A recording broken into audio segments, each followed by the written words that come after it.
इस वीडियो में हम शिष्टाचार पाठ क्रमांक 7 इस पाठ का संपूर्ण स्वाध्याय देखने वाले हैं।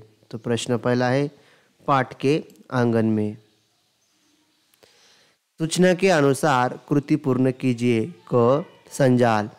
श्रीमती की विशेषताएं हमें लिखनी है 1 2 3 4। तो यहाँ हम श्रीमती की विशेषताएं लिख लेंगे।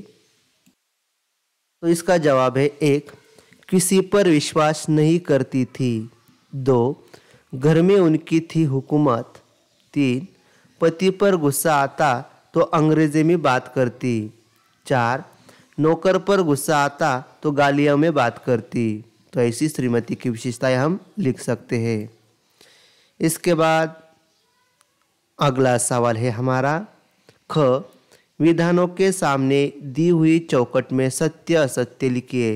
1, अगले दिन श्रीमती ने अपना ट्रंक खोलकर अपनी चीज़ों की पड़ताल शुरू की। जवाब है सत्य। 2, सहसा हेतु की आंखों में आंसू आ गए। इसका जवाब है सत्य। इसके बाद अगला सवाल हम देखेंगे ग, श्रीमती के नौकरों के बारे में विचार। 1, झूठे। 2, गलीज और 3, लंपट। इसके बाद है मौलिक सृजन। निम्नलिखित मुद्दों के उचित क्रम लगाकर उनके आधार पर कहानी लेखन कीजिए। तो हमें यह मुद्दों के आधार पर कहानी लेखन करनी है। तो हम मुद्दों को उचित क्रम में लगा लेंगे। तो उचित क्रम हमने लगा लिया है। एक लड़का के महाविद्यालय में पढ़ना, छुट्टियों में गाँव आना, प्रतिवर्षीय सूखे की समस्या का सामना, मन में निश्चय, लोगों का हंसना, एक मित्र का साथ देना, कुआं खोदने का प्रारंभ, लोगों को जुड़ना, कुआं तैयार होना, कुआं पानी से भरना, लोगों का खुश होना, सीख और शीर्षक। तो इसका जवाब हमने लिख लिया है। शीर्षक है परिश्रम का फल। दिनेश मधुपुर गांव में रहता था। गांव में स्कूली शिक्षा पूरी करने के बाद वह शहर के महाविद्यालय में पढ़ने चला गया। प्रतिवर्ष छुट्टियों में घर आया करता था। पिछले 2-3 वर्षों से दिनेश का गांव सूखे की चपेट में आ गया था। सभी परेशान थे, चिंतित थे, परंतु कोई हल नहीं सूझ रहा था। इस बार दिनेश जब गांव आया तो अपने लोगों में फैली चिंता से दुखी होकर वह सोचता रहा कि इस समस्या का स्थायी हल क्या हो सकता है। आखिर कब तक इस प्रकार वर्षा का इंतज़ार करते बैठे रहेंगे। गांव में दिनेश के बचपन का एक साथी राकेश था जो उससे बहुत प्रभावित था। दिनेश ने अपने मित्र से परामर्श किया कि उन गांव में एक कुआं खोदा जाए। शाम को दिनेश राकेश को साथ लेकर चौपाल में पहुंचा। गांव के अनेक बड़े बूढ़े वहां उपस्थित थे। उसने सबके सामने कुआं खोदने का प्रस्ताव रखा। सभी उसकी बात सुनकर न केवल हैरान रह गए बल्कि उस पर हंसने लगे। दिनेश ने विनम्रतापूर्वक कहा कि मुझे आप लोगों की केवल अनुमति चाहिए। सरपंच ने पंचों के साथ विचार विमर्श किया और उन्हें कुआं खोदने की अनुमति दे दी। अगले ही दिन से दिनेश और राकेश सुबह से शाम तक खुदाई करने लगे।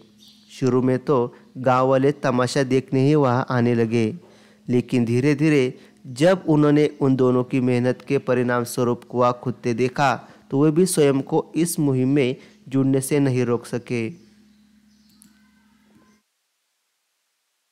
सबकी मिलीजुली मेहनत का सुखद परिणाम जल्दी ही सामने आया।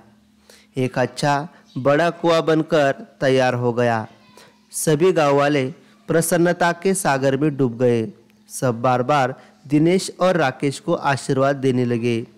कोई सोच भी नहीं सकता था कि बच्चे समझकर जिनकी मजाक बनाई थी वे इतना बड़ा काम कर जाएंगे। सीख संकल्प और परिश्रम से असंभव कार्य को संभव किया जा सकता है।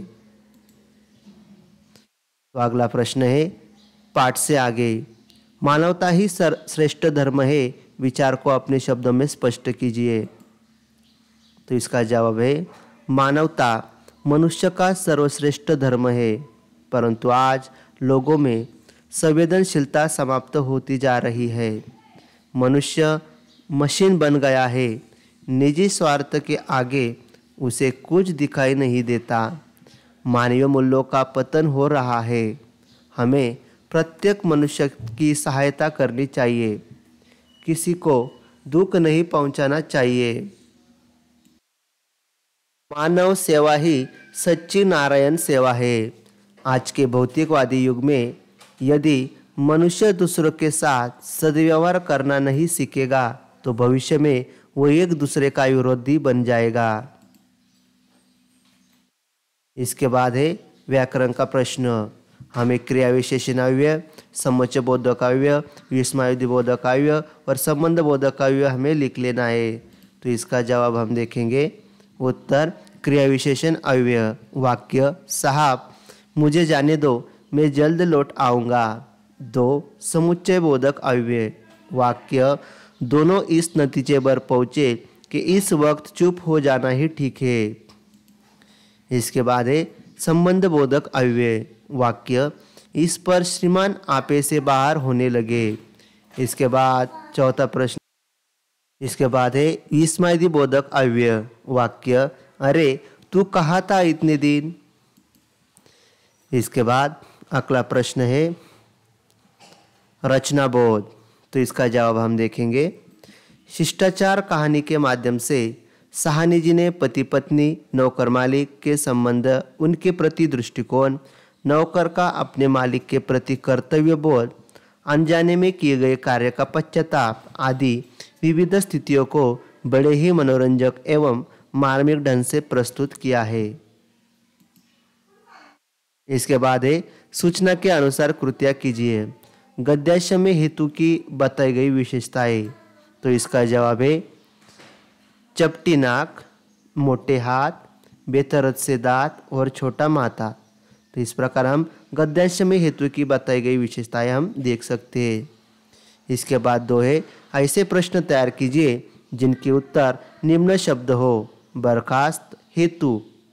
तो इसका जवाब है बर्खास्त। जवाब है श्रीमती दिन में 10-10 बार हेतु को नौकरी से क्या करती। हेतु। जवाब है किसकी पीठ मजबूत थी। इन्हें कारण लिखिए।